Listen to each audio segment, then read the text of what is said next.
François Hollande fâché, il dit bon, Emmanuel Macron, il est de quelle ville? Il est d'Amiens. Bombarder Amiens, bombarder les villages environnants d'Amiens sur un rayon de 50 km, mais il bombarde toutes les villes qui sont à côté. Beaucoup d'hommes et femmes et d'enfants qui dormaient ont été obligés d'aller se réfugier dans les forêts, dans la région martyre de Poul. Une fois dans les forêts, la police procède alors aux fouilles systématiques des maisons, à la recherche de soi-disant assaillants. C'est lui qui attaque et celui qui dit qu'on a attaqué. Donc c'est une mise en scène. Cela rappelle le génocide intervenu entre le 18 décembre 1998 et septembre 2007. C'est exactement ce qu'il a fait 20 ans plus tôt. Il pousse les populations à quitter leur maison. Les populations se refusent dans la forêt. Une fois dans la forêt, il les tue. Il n'y a pas de témoins, il n'y a pas de radio, il n'y a pas de télé, il n'y a personne. On tue, on ne sait pas combien on a tué. D'où les chiffres d'1 million de morts du terrorisme d'État que je venais d'indiquer tout à l'heure. Donc les quartiers sont évacués. Les policiers, les gendarmes et les militaires sont venus piller les maisons avant d'encercler les populations. Les jeunes filles, les jeunes femmes sont toutes violées. C'est comme si à Paris, le 14e, toutes les femmes, les jeunes filles sont violées. Le 15e, le 16e, pourquoi? Parce qu'on cherche les Bretons. Parce que le Poul, c'est un peu l'équivalent de la Bretagne.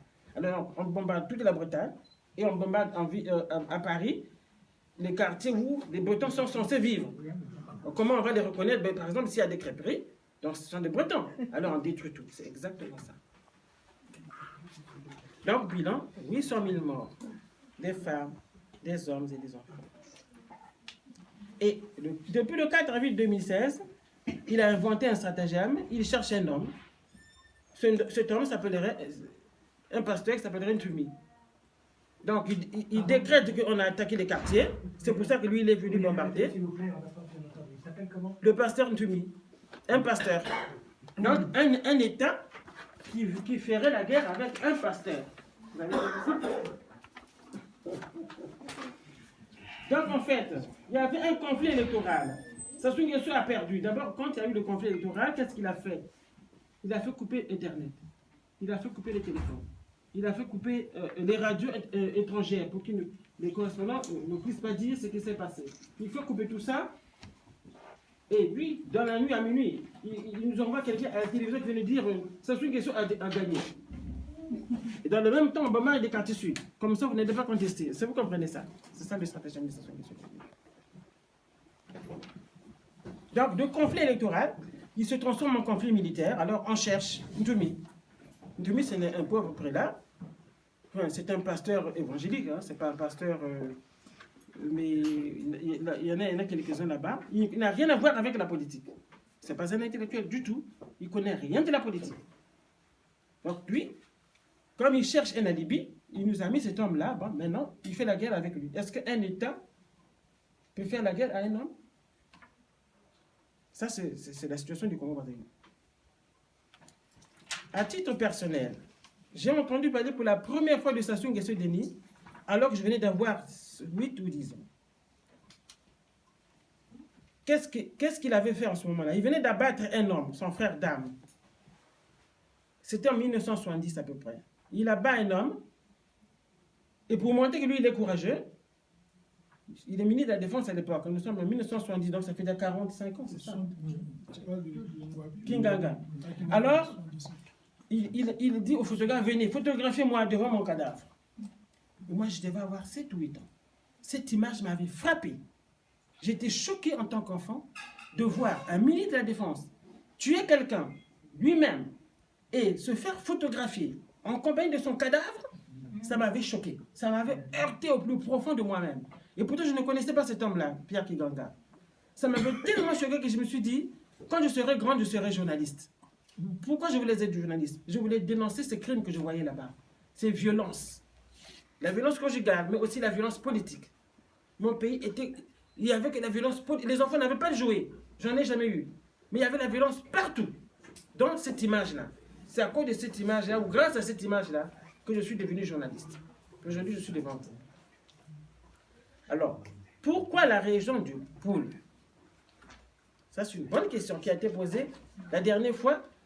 Quand on parle du Congo-Brazzaville, mais on parle toujours de la région du Poul. Mais pourquoi? Qu'est-ce qu'il y a là-bas dans la région du Poul? Alors, on va essayer de répondre à cette question aujourd'hui. C'est parce que tout simplement, les habitants de la région du Poul sont des hommes et des femmes qui ont une certaine tradition démocratique. Ils ont une certaine tradition démocratique basée sur le Kimuntu. Le Kimuntu, dans ma langue, c'est la dignité humaine. Ces hommes qui sont dans la région du Poul ont une certaine histoire, une culture très riche, une culture forte, basée sur le dialogue, basée sur le respect de l'autre, le respect de la différence, le respect des femmes, le respect des enfants. Quand, par exemple, un homme du Poul, si c'était mon mari, s'il me parle, il ne me dirait pas Florence, il dirait ma Florence, c'est-à-dire maman Florence.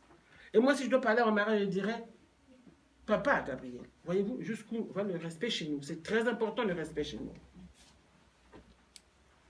Et il semble que cette tradition de paix, de dialogue, semble gêner les tenants de la pensée unique qui, dès le 31 juillet 1968, donc des militaires qui se sont emparés du pouvoir. Donc, depuis 1968, les autorités militaires du Congo-Brazzaville ont commencé des représailles sur la région du Poul. Parce que quand on parle de génocide, ce n'est pas une affaire qui se parle en 3 jours, hein, c'est une longue période. Donc, les représailles contre les populations civiles de la région du Poul commencent en réalité dès l'été 1973. Je suis encore, même pas adolescent, je suis encore enfant, avec l'affaire dite des milices angolaises. Les Congolais savent ce que c'est, les Andiba. Ces milices ont été nuitamment lâchées dans la région de Poul, et surtout que cette année-là, je me trouvais dans la région de Poul. J'habite Brazzaville, mais là, j'étais à la campagne. Des miliciens sont venus envahir c'est comme si on envahissait la Bretagne, on ne sait pas d'où ils viennent, et ils tuent les gens dans les forêts. Je me rappellerai toujours, un jour, on avait tué un capitaine, et à l'armée de salut chez moi, c'est une religion, et le prêtre de cette religion, c'était un capitaine, et on l'avait tué. Et ça avait ému tout le monde. Et les populations civiles se sont vengées, ils étaient fâchés. Ils ne comprenaient pas qu'on puisse tuer un homme d'église. Un homme qui venait juste pour, c'est un dimanche, faire la messe. Donc, quand on cherche les raisons du génocide, c'est pas en 2008 ou en 98, c'est depuis 1973 qu'il faut remonter. Avec l'histoire des miliciens Andiba. Ils sèment la mort et la désolation. Et Sassou Nguesso Denis, à l'époque, il est ministre de la Défense, un ministre redoutable, à côté de Mariam Ngouabi. C'est en ce moment-là que j'ai vu, alors que je suis encore enfant, les populations civiles, notamment des femmes, s'organiser pour résister face aux miliciens. Et en ce moment-là, le Congo étant dans un régime marxiste-léniniste, donc du bloc socialiste, la France ne nous vient pas au secours, n'aide personne. La France et d'autres pays d'ailleurs. Donc en fait, on peut tuer, massacrer. Et ça se passe, j'ai bien dit, en 1973. Un an plus tard, donc en 1974, le pouvoir de Ngouabi et Sassou parle d'épuration. Le mot est dit à la radio, à la télévision, épuration. Et personne n'ose lever le moindre doigt. De quoi s'agit-il? C'est-à-dire que tout homme, toute femme originaire de la région de Poul qui est dans l'armée doit systématiquement quitter l'armée. On a vu des commandants, des capitaines, des colonels être réduits à rien du tout. Ils se sont retrouvés du jour au lendemain dans leur village, sans travail, sans indemnité, rien du tout. Épuration. Quand ils ont fini avec les militaires, ils sont allés voir dans la fonction publique.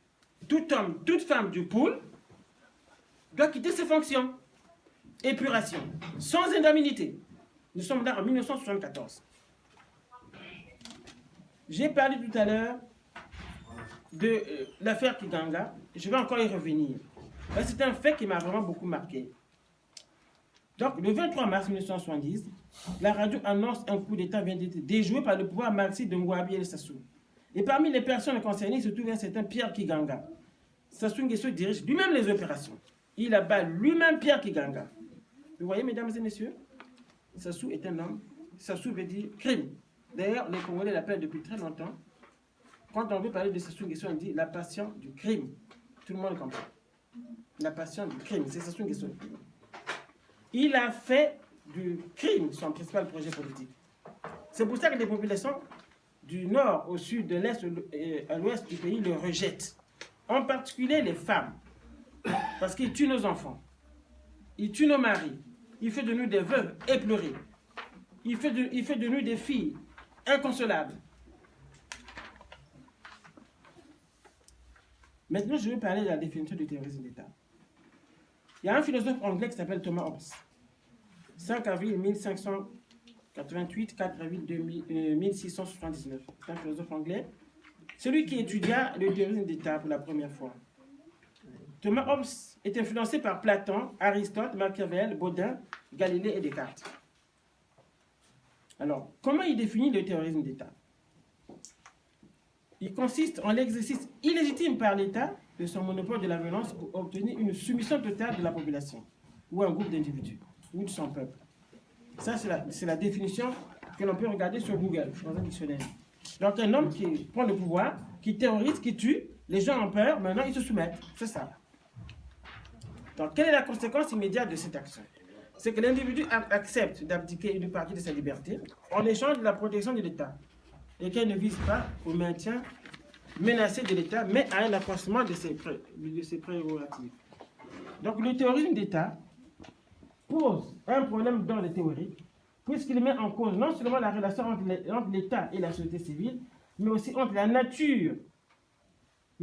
nature des rapports que l'État entretient avec la violence. Donc, le terrorisme d'État est une entité politique territoriale distincte qui utilise la force et la violence contre d'autres États ou leurs citoyens avec l'intention d'intimider ou de contraindre à accepter sans réserve son idéologie et de réaliser ainsi une position dominante dans leur propre pays. En ce qui concerne Sassou Nguesso, le terrorisme d'État lui a permis pendant 40 ans de se maintenir au pouvoir, de rester au pouvoir. Les populations, notamment du Poul, traumatisées, renoncent à toute contestation. C'est ce que Sassou espère depuis le 4 avril 2016, en allant occuper encore militairement la région militaire 8, c'est-à-dire la région du Poul. Donc, la première mission du terrorisme d'État dans le Poul, qui consiste à réduire démographiquement les populations, a été déjà atteinte. C'est depuis 2007. Maintenant, en 2015, quand Sassou Nguesso veut se maintenir au pouvoir, il change la constitution et il met dans la nouvelle constitution qu'il vient d'inscrire que si un chef d'État en exercice commet un génocide, il ne doit pas être poursuivi. Je ne sais pas si vous avez compris. Il ne doit pas être poursuivi. C'est ce qu'il vient de mettre dans... Il y a 2 articles notamment qui en parlent. 2 articles en parlent. Alors, comme on me dit de conclure, je vais, mesdames et messieurs, essayer d'esquisser devant vous quelques réflexions. Ma première réflexion concerne la constitution, donc la connexion entre le capitalisme et le racisme international. Parce que c'est ça en fait le problème fondamental. C'est une connexion entre le